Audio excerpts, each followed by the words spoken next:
Kwanza kuongeza kwa muda si tatizo, kwa sababu mwisho wa siku watu wengi wanaangalia kwenye TV na TV huwa muda hausimami.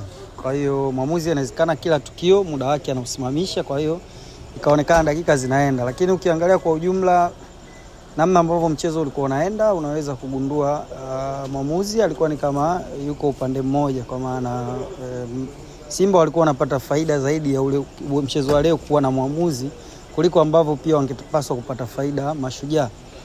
Ukiangalia magoli ambayo yamefungwa, kwangu mimi na magoli ya penalty yote mawili ambayo yamefungwa ya Simba, lakini la Mashujaa limekuwa la mapema mno. Utaona toka Mashujaa ambapo wamepata goli, mwamuzi ni kama naye alikuwa kama kashtushwa, yani hajakitarajia kile ambacho kilikuwa kinatokea.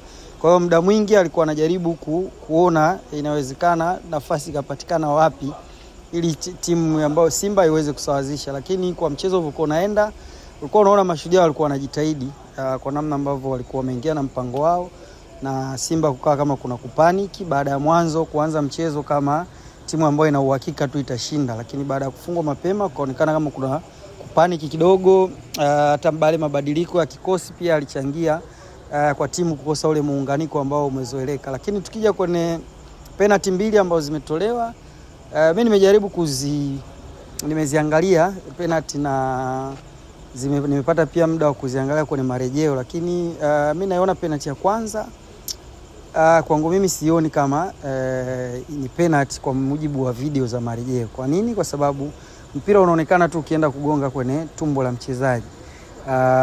Haionekani kama umegusa mkono. Ukiangalia engo ya mwamuzi ambapo yupo kuweza kuona kama ile iligusa mkono, unaona ni kama kuna matukio alikuwa anasubiria yatokee ili aweze kufanya maamuzi ambayo yatakuwa yanaifavor Simba, ambao pia alionekana toka mwanzo akiwa anatoa maamuzi mengi akiwa anaifavor Simba. Kwa hiyo ilikuwa penalty ya kwanza mimi naona si sawa. Lakini pia najaribu kuangalia mpira, ukaribu wa mpigaji wa ule mpira na ule mlinzi, yani kulikuwa na distance ya karibu sana kiasi kwamba hata ule mkono kama ulitakiwa kurudi kwenye eneo lake, sidhani kama ilikuwa ni rahisi kiasi hicho. Kwa maana mpira umetoka kwenye mwili wa mchezaji alafu umeenda kwenye mkono.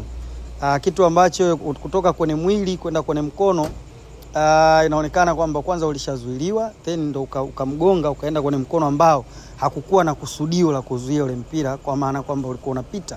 Kwa hiyo unaona penalty hiyo mimi kwangu pia inakuwa na vigezo hivyo vya kuikataa kama haikuwa penalty. Lakini penalty ya pili mimi nakubaliana nayo, ni kweli Abdul Malik aliweka shinikizo kwa Kapombe ambaye kwa uzoefu wake alijiona yupo ndani ya boksi, akachukua uamuzi wa kulegea na kuanguka, kitu ambacho ukiangalia hata kwenye marejeo unamuona Abdul Malik akiwa anashinikiza nguvu kwa Kapombe na kumlazimisha kumzuia, kitu ambacho kwenye boksi yeye Abdul Malik hakuwa na uwezo wa kucheza ule mpira. Kwa hiyo unaona advantage imeenda kwa Kapombe. Kwa hiyo Simba magoli mawili, nadhani mimi kulikuwa na penalty moja, lakini utaona hata namna ambavyo wameamua, yani mwamuzi msaidizi ndo aliamua kwamba ni foul, lakini hakufanya tukio la kwenda moja kwa moja kuonesha ni penalty. Sasa unaweza ukawa unafikiria waamuzi walikuwa na kitu gani ambacho leo kinawasumbua. Hawakuwa kwenye hali yao kabisa ya kimchezo, sababu mwamuzi msaidizi akishaonesha tukio kama ni penalty anazunguka tu moja kwa moja na kuashiria kwamba ni penalty. Lakini ilimlazimu mwamuzi referee kupuliza kwamba amekubali yule kanyosha ni foul, lakini hajui yeye mwenyewe nini kinatokea, ni penalty au ni nje. Kwa hiyo mwanzo aliamua kama ipigwe nje, baadaye ndo baada ya shinikizo la Kapombe ambaye ameanguka na eneo aliloangukia, lakini ushirikiano tena wa mwamuzi msaidizi kaamuliwa kuwa ni penalty. Kwa hiyo kwangu mimi nadhani mwamuzi kwa leo hakuwa vizuri, na wakati mwingine viongozi wa timu wanaahidi wachezaji. Yani kwangu mimi nadhani pia wao wanaangalia wakati unawaahidi wachezaji yakitokea yale ambayo yako nje ya uwezo wao unafanya nini. Kwa mfano leo Mashujaa unawaona kwa mechi ilivyokuwa inaenda, walikuwa na uwezo walau wanastahili kupata pointi moja kwa namna ambavyo mechi imeenda, lakini wamezikosa. Nini kinatokea? Hamna matokeo yanaweza kurudiwa. Kwa hiyo wakati mwingine naweza nikashauri kwamba wakati wanaahidi wachezaji matokeo ambayo yatawapa hizo bonus, kweli watu wanatoa jasho, na kuna yale mambo ambayo yako nje ya uwezo wa wachezaji. wao wanafikiria na kuona namna gani wanaweza wakawafuta jasho kwa ile namna ambao wamejitolea.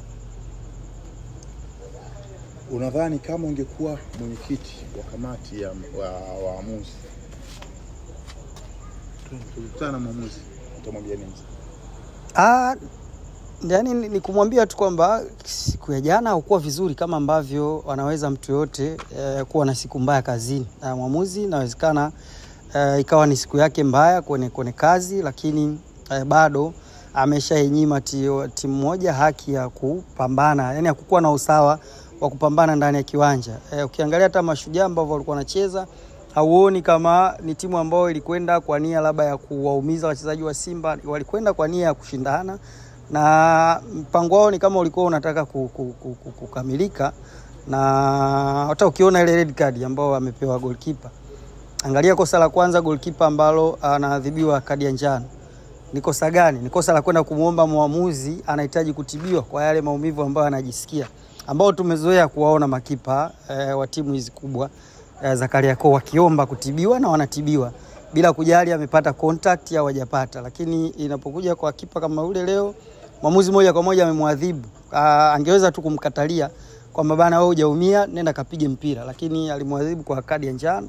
Unaona kadi nyingine ya pili ni mpira ambao ulikuwa ndani ya kiwanja baada ya kutokea kona. Kwa hiyo mchezo ulikuwa umesimama, haukuwa unaendelea kuchezwa useme goalkeeper ameleta ujanja ameingiza mpira mwingine. Mchezo umesimama, mpira ipo miwili. Kwa hiyo hakukuwa na haja ya kutumia nyundo kwenye kuua mende. Kwa hiyo unaona ni kama baada ya Kibaya kufunga goli ni kama mwamuzi alipata mshtuko na hakuweza kurudi tena kwenye mchezo mpaka ambapo ameenda kumaliza mechi.